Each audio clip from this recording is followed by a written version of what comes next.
2021년에 저는 교회에서 양육 사역을 맡고 있었어요. 그때 리더는 사역을 감독하고 체크하느라 사역 진도가 어떤지, 본분 과정에서 문제점이나 어려움에 부딪히지는 않았는지 수시로 물어봤어요. 처음에는 적극적으로 보고했는데 조금씩 짜증이 나더라고요. 매일같이 사역을 체크하니 정말 귀찮네. 그것 때문에 시간이 지체되잖아. 계속 이런 식으로 하면 내 사역 성과에도 지장이 생기지 않을까? 성과가 안 나오면 리더가 나를 교체시킬지도 모르잖아. 이런 생각이 들어 리더의 사역 감독에 큰 거부감이 생겼어요.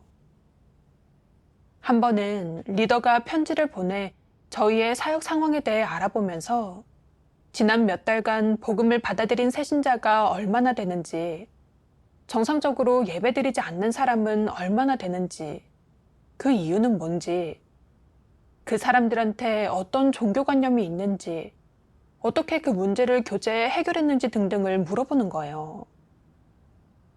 질문들을 보고 곤혹스럽더라고요. 질문이 너무 많잖아. 이걸 다 대답하려면 양육 인력들과 토론하고 상황을 정리해야 하는데, 그러면 시간이 너무 낭비돼. 그러니 거부감이 들었어요. 사역에 대해 너무 시시콜콜 물어보네. 이 질문에 다 답하려면 시간이 얼마나 걸리겠어. 그래 놓고 양육사역 성과가 잘 안 나오면 내가 실제적인 사역을 안 하고 사역 능력을 갖추지 못했다고 하겠지. 협력하는 자매들도 다 어려워하더라고요. 그걸 보고 저 자매들도 시간 낭비라고 생각한다면 리더한테 같이 의견을 얘기해야겠어. 그러면 앞으로는 사역을 체크하면서 이렇게 자세하게 물어보지 않겠지. 사역 과정에서 나타난 내 부족한 점도 그만큼 덜 드러날 테고. 그런 생각에 반농담조로 말했어요. 리더가 우리한테 관심이 너무 많은 것 같네요. 이렇게까지 자세하게 물어보는 거 보면요. 제가 그렇게 말하니 한 자매가 맞장구 치더라고요. 정말 꼼꼼해도 너무 꼼꼼하죠. 그 자매도 같은 생각을 하고 있다는 걸 알고 웃으며 제가 한마디 더 했죠. 가뜩이나 바쁜데 여기에 다 대답하려면 자세히 조사하고 알아봐야 하잖아요. 너무 번거롭죠.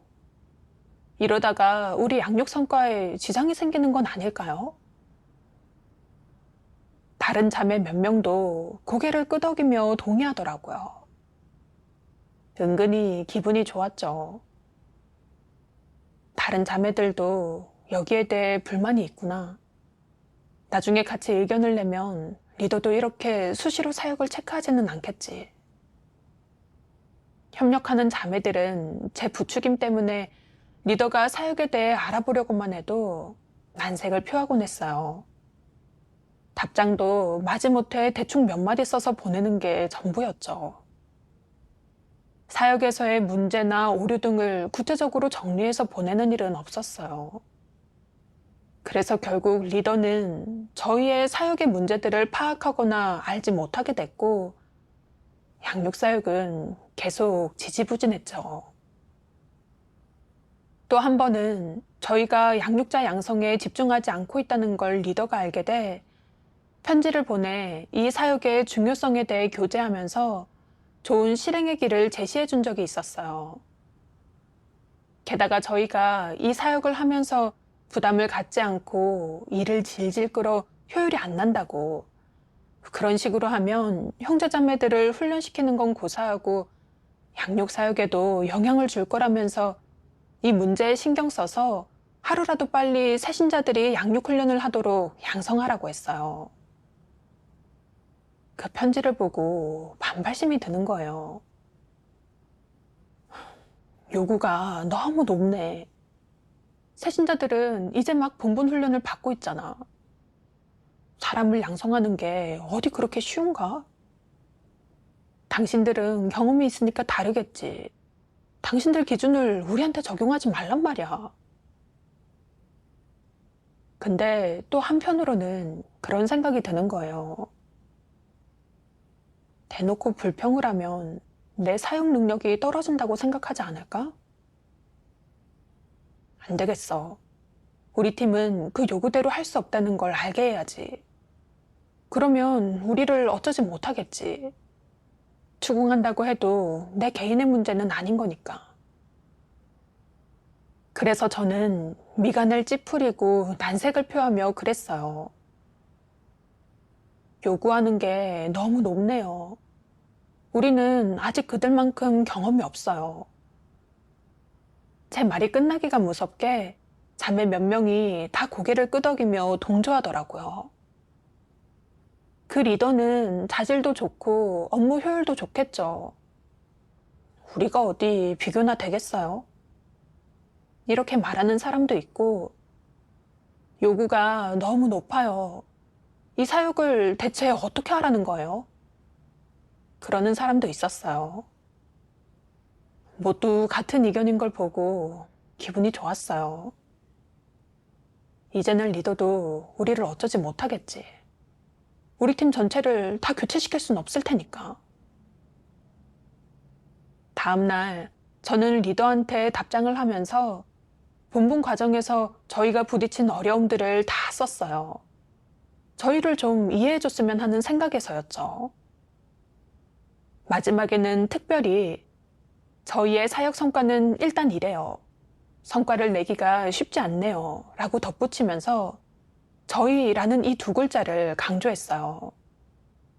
그건 저희 팀 전체의 의견이라는 걸 알리려는 의도였죠. 그러면 그들도 더 이상 저희한테 그렇게 높은 요구를 하지 못할 거라 생각했어요. 근데 생각지 못한 일이 일어난 거예요. 예배 때 리더가 저를 책망하고 폭로하면서 본분에 부담이 없고 열정이 부족하다고 형제자매들 사이에서 소극적인 분위기를 퍼뜨린다고 한 거예요. 리더는 또 제가 무리를 짓고 형제자매들을 선동해 같이 대항하고 있다고 했어요. 그래서 새신자 양육에 지장을 주고 교회 사역을 교란했고 팀에서 좋은 역할을 전혀 하지 못한다고 했죠. 그리고 마지막에는 저를 교체시켰어요. 교체되고 나서 너무 자책이 됐고 또 괴로웠어요. 제가 화를 자초했고 악을 행해 하나님께 죄를 지었다는 사실을 깨달았죠. 저는 일이 닥쳤을 때 진리를 구하기는커녕 관념을 퍼뜨려 모두가 소극적이고 수동적인 상태로 살게 했어요.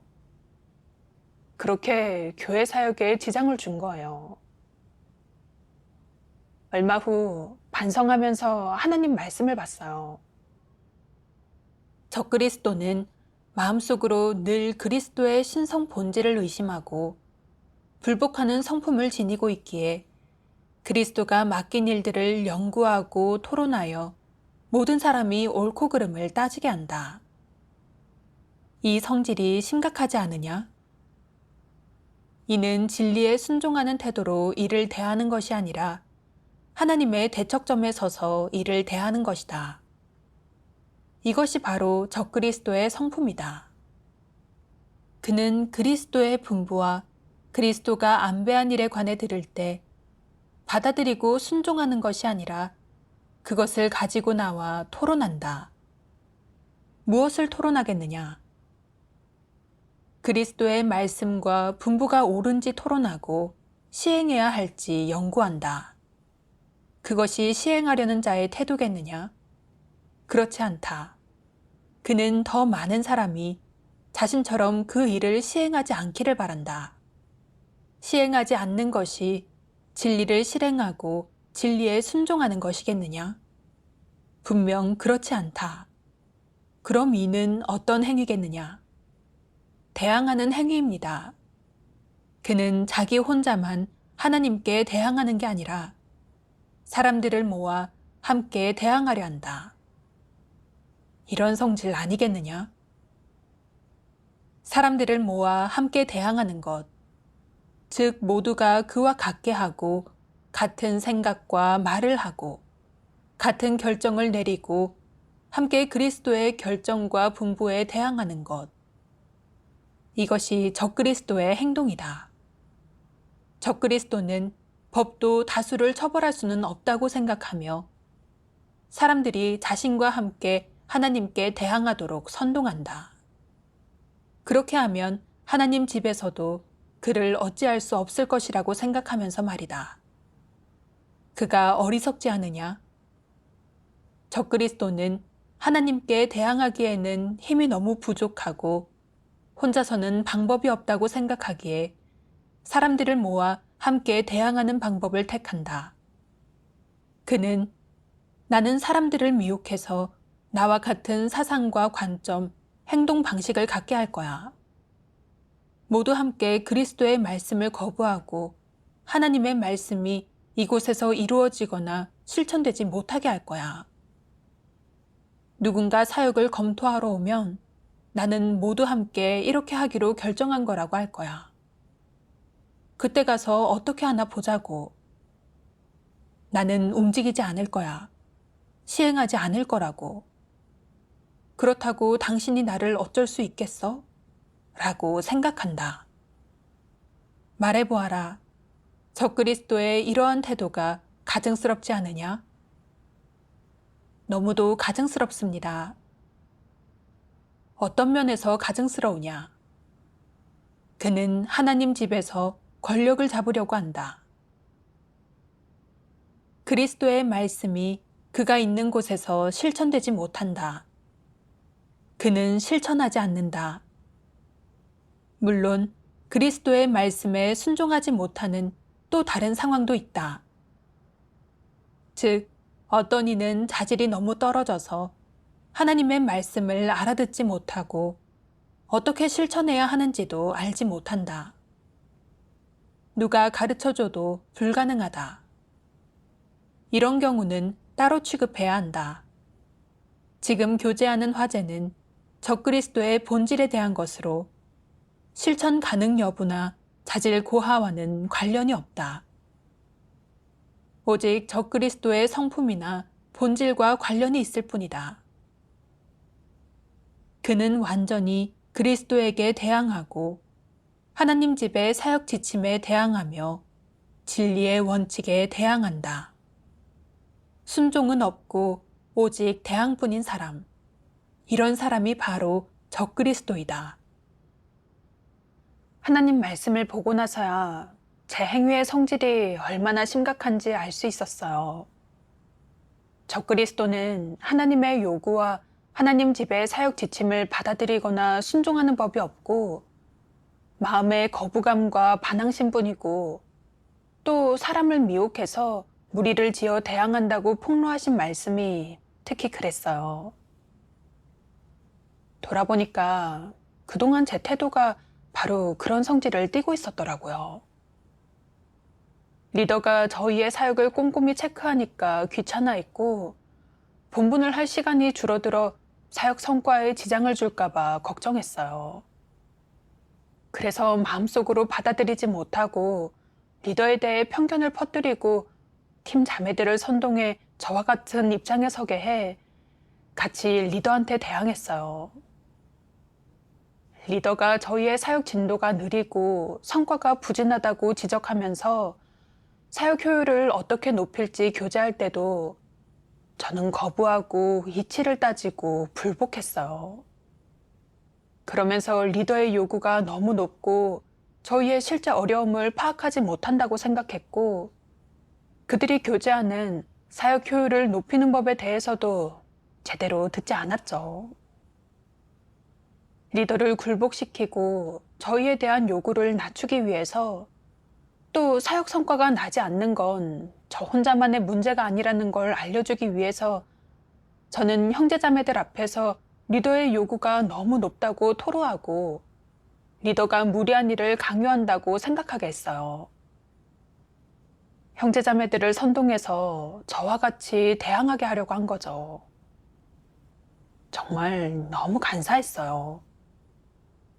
제 말에는 사람들을 이용해 목적을 이루려는 속셈과 사탄의 관계가 들어 있었어요. 리더가 꼼꼼하게 사역을 체크한 건 사역 과정의 문제점과 오류를 제때 발견해 바로잡기 위한 거였고, 또 저희가 사역 성과를 높여 되도록 빨리 새신자를 양성해 새신자들이 봉분하도록 돕기 위한 거였어요. 리더는 하나님의 요구와 교회의 안배대로 세부 사역을 한 거였죠. 근데 저는 불복하고 대항했으니 이건 리더한테 잘못한 게 아니라 교회 사역과 하나님의 요구에 대항한 거잖아요. 저는 하나님과 대척점에 서 있었어요. 저는 모두를 미혹하고 선동해 저와 같은 편에 서게 했고, 저와 같은 사상, 입장을 갖게 하고 다 같이 교회 안배에 맞서게 했어요. 저는 적그리스도의 성품을 드러냈고 사탄의 종 역할을 한 거예요. 또 소극적인 말로 형제자매를 미혹해서 모두 열정을 잃고 현실에 안주하는 상태로 살게 했고, 매일 대충 건성으로 본분을 하게 했어요. 그러니 양육사역은 계속 성과가 좋지 않았던 거죠. 저는 그렇게 교회 사역을 가로막고 교란했어요. 그건 악을 행하는 행위죠. 그런 생각이 드니 겁이 나더라고요. 계속 이대로 나간다면 더 많은 악을 행해 결국 적그리스도가 돼 드러나고 도태될 게 뻔하잖아요.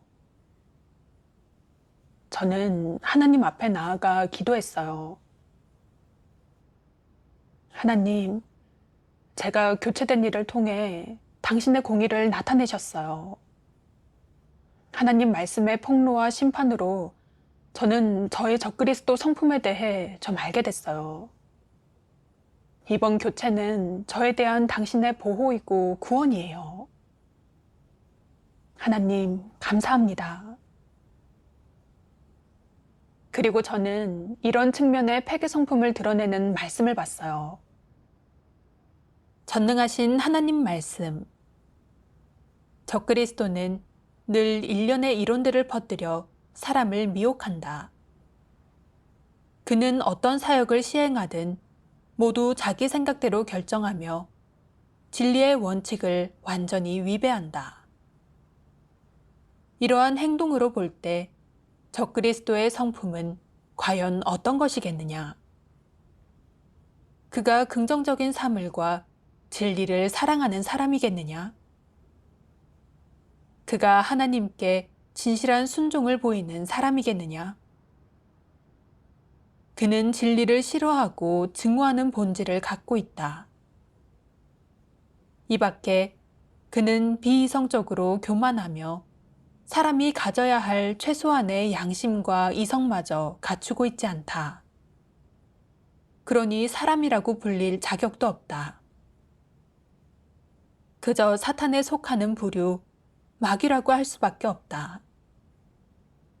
무릇 진리를 조금도 받아들이지 않는 자는 전부 마귀이다. 이는 의심할 여지가 없는 사실이다.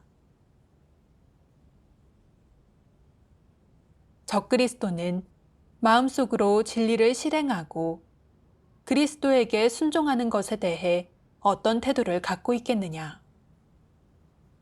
대항한다는 한마디로 정의할 수 있다. 그는 시종일관 대항하는 것이다. 대항에는 어떤 성품이 들어있겠느냐? 그것은 어떻게 생겨난 것이겠느냐? 불복으로 생겨난 것이다. 성품 측면에서 봤을 때 이는 진리를 싫어하는 것으로 마음속으로 불복하며 순종하기를 원치 않는 것이다. 그러니 하나님 집에서 리더 일꾼에게 조화롭게 협력하는 법을 배우라고, 혼자서 결정하지 말고 남들과 상의하는 법을 배우라고 요구할 때 적그리스도는 어떻게 생각하겠느냐? 무슨 일이든 남들과 의논하면 얼마나 귀찮겠어. 이 일들은 나 혼자 결정하면 돼. 다른 사람과 협력하고 상의하고 원칙대로 처리하면 얼마나 못나 보이겠어. 얼마나 체면이 떨어지겠냐고 라고 생각한다. 적그리스도는 자신이 진리를 깨달았기에 어떤 일이든 간파할 수 있고 자신만의 주관과 방법이 있다고 생각한다. 그래서 누구와도 협력하지 않고 무슨 일을 하든 상의하지 않으며 자기 멋대로 행동하는 것이다. 그는 누구에게도 불복한다. 말로는 순종하고 다른 이와 협력하기를 원한다고 하지만 그의 대답이 표면적으로 얼마나 훌륭해 보이든 그의 말이 얼마나 듣기 좋든 그의 거역하는 내적 상태나 사탄 성품을 바꿔놓지는 못한다. 그는 내적으로 심각하게 대항한다. 어느 정도로 대항하겠느냐? 지식적인 언어로 설명하자면 이는 서로 다른 성질의 물건을 함께 두었을 때 일어나는 배척 현상이다. 우리는 그것을 대항한다라고 해석할 수 있다. 적그리스도는 이렇게 대항하는 성품을 갖고 있기에 윗선에 대항하기를 좋아하며 누구에게도 불복하는 것이다. 하나님은 적그리스도가 진리를 증오하고 하나님께 대항하는 본성 본질을 갖고 있다고 말씀하셨어요.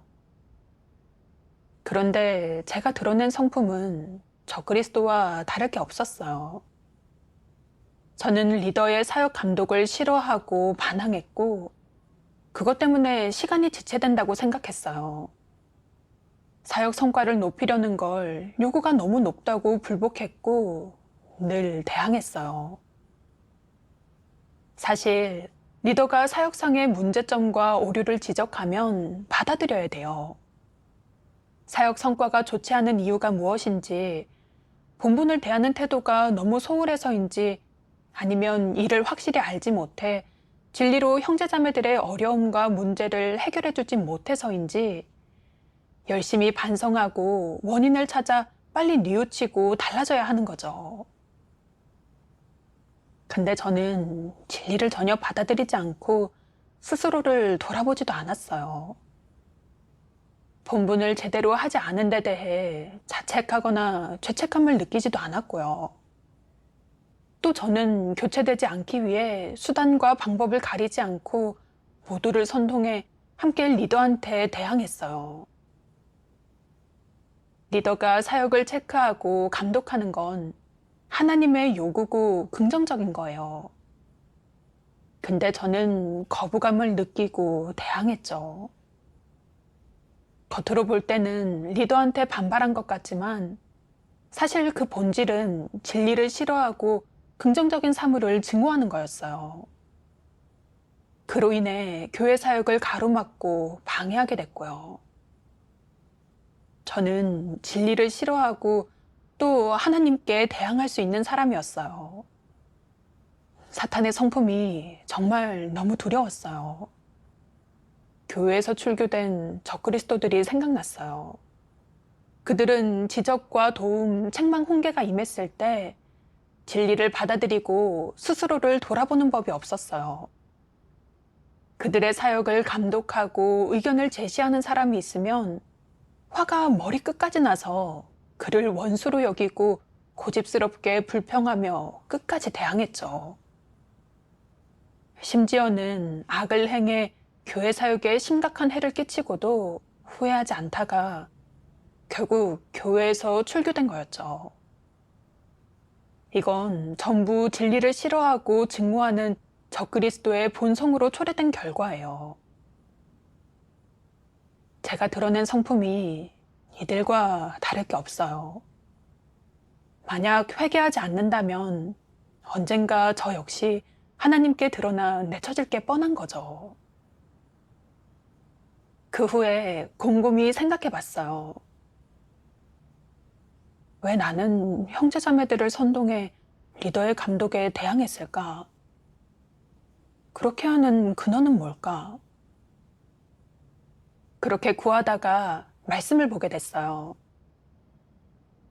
사람이 하나님의 사역을 체험하고 진리를 깨닫기 전까지는 사탄의 본성이 사람의 내면에서 주도권을 잡고 사람을 지배한다. 그 본성에는 구체적으로 어떤 것들이 있겠느냐?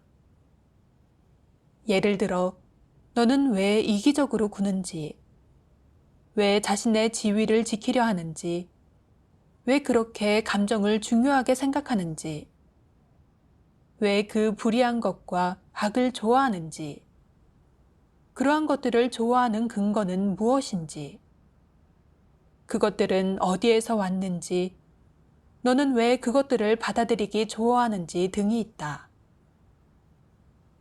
너희는 그것이 주로 사람의 내면에 사탄의 독소가 들어있기 때문이라는 것을 이제 알았다. 사탄의 독소가 무엇이냐? 어떻게 표현할 수 있느냐? 예를 들어, 내가 사람은 어떻게 살아야 합니까? 사람은 무엇을 위해 살아야 합니까? 라고 물으면 사람들이 모두 사람은 자기 자신만을 위해 살아야 한다 라고 대답할 것이다. 이 말은 문제의 근원을 보여준다.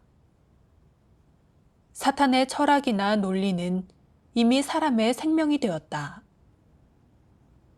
사람이 무엇을 추구하든 사실 모두 자기 자신을 위한 것이다.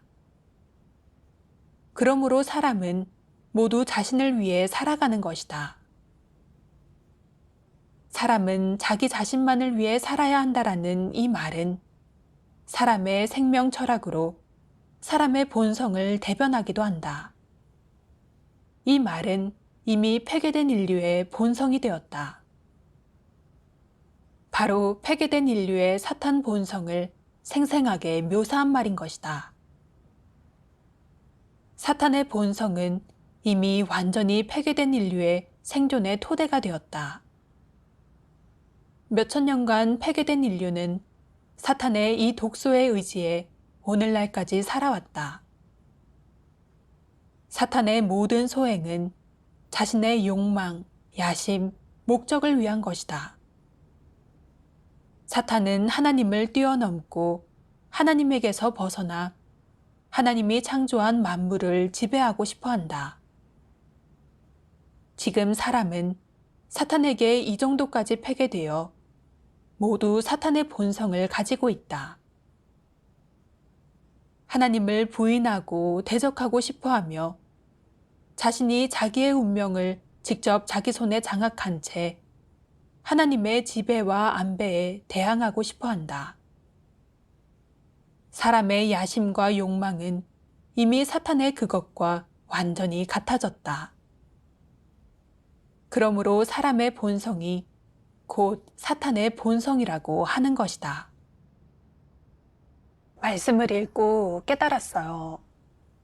제가 이런 일을 할 수 있었던 주 원인은 제 내면에 있는 사탄의 본성과 성품 때문이었죠. 저는 사람은 자기만을 위해 살아야 한다라는 사탄의 철학으로 살면서 너무 이기적이고 간사하게 변했어요. 그저 제 자신을 보호하고 제 이익을 지키기 위해 말하고 행동했죠. 저는 리더가 사역을 감독하다가 제 본분의 문제점을 발견하고 저를 교체할까봐 장깨를 부리고 머리를 써서 리더에 대한 불만을 퍼뜨렸고 형제자매들을 끌어들이고 선동해 저와 같은 입장에 서게 해서 리더의 사역 감독에 대항했어요. 제 사역 효율만 낮은 게 아니라 다 똑같은 문제가 있다고 생각하게 하기 위해서였죠. 저는 지위를 지키기 위해 어떻게 해야 리더한테 대응하고 스스로를 지킬 수 있을지 머리를 쥐어짰고 결국 교회 사역에 해만 끼쳤어요. 반성하면 할수록 저는 정말 인성이 없어도 너무 없었다는 생각이 들더라고요. 저는 마음속으로 깊이 후회하며 하나님께 기도했어요. 하나님, 저는 악을 행하고 교회 사역을 교란했어요. 저는 제대로 회개하고 싶어요. 리더의 감독과 지도를 받아들여 성실하게 피조물로서의 본분을 할게요. 그 후에 하나님 말씀을 보면서 리더의 감독과 지도를 어떻게 대하는 게 올바른 태도인지 알게 됐어요. 전능하신 하나님 말씀.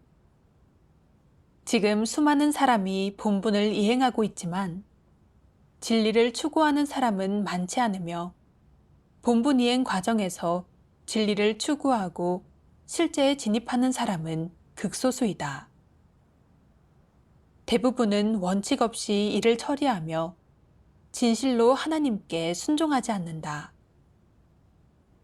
그저 말로만 진리를 사랑하고 추구하고자 하며 진리에 공을 들이고자 할 뿐이다. 하지만 그 다짐이 얼마나 갈지는 알 수 없다. 진리를 추구하지 않는 사람은 언제 어디서든 회개성품을 드러낼 수 있다.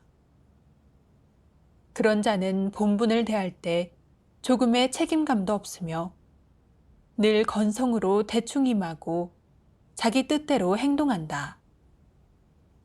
심지어는 책망과 훈계조차 받아들이지 않는다. 진리를 추구하지 않는 사람이 한번 소극적인 상태에 빠지고 연약해지면 본분을 내팽개치는데 이는 자주 일어나는 일이자 가장 흔히 볼 수 있는 일이다. 진리를 추구하지 않는 사람은 모두 이 모양이다. 그러므로 사람이 진리를 얻기 전까지는 믿을 수도 신뢰할 수도 없다. 신뢰할 수 없다는 것이 무슨 의미겠느냐? 어려움이나 좌절 앞에서 쓰러지고 소극적으로 변하며 연약해지기 쉽다는 것이다. 늘 소극적이고 연약해지는 사람을 신뢰할 수 있겠느냐? 틀림없이 그럴 수 없다. 진리를 깨달은 사람은 다르다. 진실로 진리를 깨달은 사람은 틀림없이 하나님을 경외하는 마음, 하나님께 순종하는 마음을 갖고 있다. 하나님을 경외하는 마음이 있는 사람이 바로 신뢰할 수 있는 사람이다. 하나님을 경외하는 마음이 없는 사람은 다 신뢰할 수 없다. 하나님을 경외하는 마음이 없는 사람들을 어떻게 대해야겠느냐? 당연히 사랑으로 도와주고 붙들어주며 본분 이행 과정에서 많이 체크하고 도와주고 지도해줘야 한다. 그래야 성과를 낼 수 있다. 이렇게 하는 목적은 무엇이겠느냐? 주요 목적은 하나님 집의 사역을 지키는 데 있으며 그 다음으로는 제때 문제점을 발견해 공급하고 붙들어주거나 책망하고 훈계하는 데 있다. 또한 잘못을 바로잡고 부족한 점과 단점을 보완해 주려는 목적도 있다. 이는 도움이 되는 일이지 악의는 없다. 사람을 감독하고 관찰하고 알아보는 것은 그 사람이 하나님을 믿는 정상궤도에 진입하도록 돕기 위함이며 방해하거나 교란하거나 헛수고하는 일 없이 하나님의 요구와 원칙대로 본분을 이행하게 하기 위함이다. 이렇게 하는 목적은 사람을 책임지고 하나님 집의 사역을 책임지기 위해서일 뿐 어떤 악의도 없다. 하나님 집에서는 본분을 이행하는 사람들을 감독하고 관찰하고 알아본다. 하나님 집의 이러한 원칙을 너희는 모두 받아들일 수 있느냐? 네. 하나님 집에서 너를 감독하고 관찰하고 알아보는 것을 받아들일 수 있다면 너무 바람직한 것이다. 이는 내가 본분을 잘 이행해 합격하고 하나님 마음을 만족해 하는 데 도움이 되는 것으로 사람에게 유익하고 도움이 될 뿐 조금도 해롭지 않다. 이 방면의 원칙을 알았으면 리더 일꾼과 하나님 선민의 감독에 어떠한 거부감과 경계심도 가지지 않는 게 맞지 않겠느냐? 가끔 너를 알아보고 관찰하고 내 사역을 감독해도 그건 너라는 사람을 향한 것이 아니다. 왜 이렇게 말하겠느냐? 지금 내가 하는 일, 내가 이행하는 본분, 내가 하는 모든 사역은 어느 개인의 일, 사적인 일이 아니라 하나님 집 사역과 관련된 일이자 하나님 사역의 일부와 관련된 일이기 때문이다. 따라서 누군가가 너를 좀 감독하고 관찰하거나 깊이 있게 알아보며 마음을 나누면서 요즘 너의 내적 상태가 어떤지 살피려 하고 심지어 가끔은 엄한 태도를 보이면서 너를 책망하고 훈계하고 징계하고 꾸짖는 것은 모두 하나님 집의 사역을 참답고 책임감 있게 대하는 태도에서 비롯된 것이다. 그러니 너는 어떠한 부정적인 생각을 품어서는 안 되고 부정적인 감정으로 이를 대해서도 안 된다.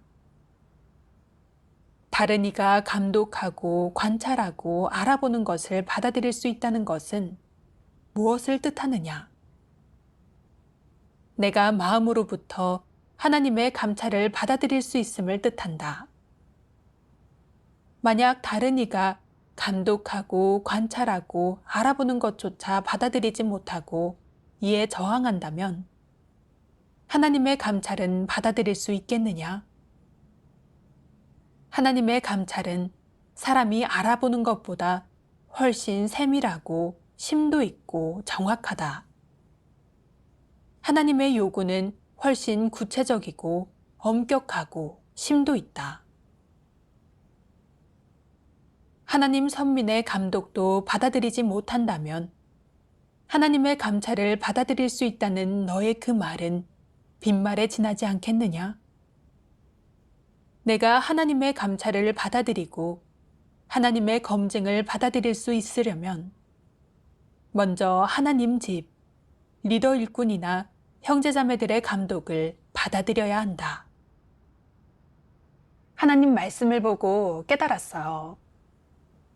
사람은 내면에 사탄의 패계 성품이 있기 때문에 본분을 하면서 늘 자기 뜻대로 일을 처리해요. 게다가 건달기질과 타성까지 심해서 항상 건성으로 본분을 하며 성과를 내려고 하지 않죠. 일을 처리할 때는 원칙에 어긋나는 부분도 많고요.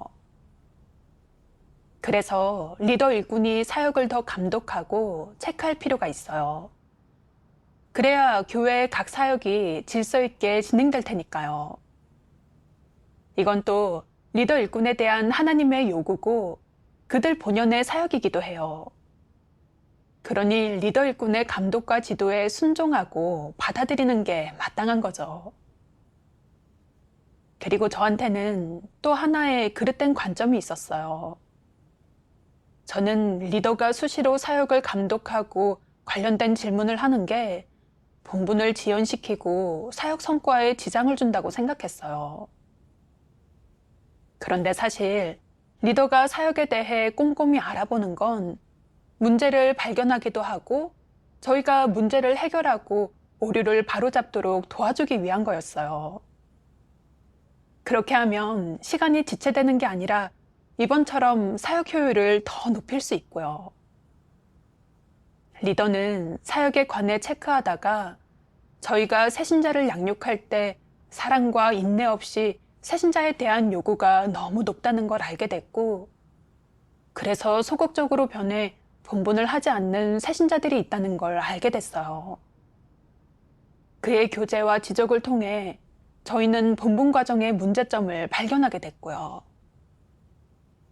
그로 인해 새신자의 어려움에 맞는 말씀을 찾아 교제해 모두가 본분의 의미를 깨닫게 했고, 또 새신자들의 실제 분량에 맞춰 합리적으로 본분을 안배할 수 있었어요.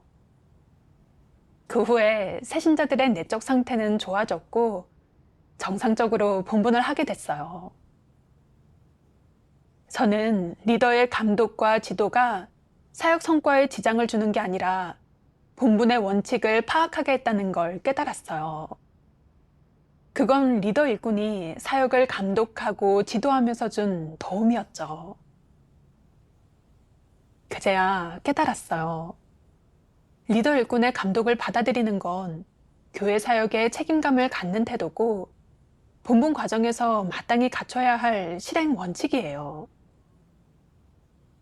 한동안 지나 리더가 다시 저한테 새신자 양육 사역을 맡겼어요.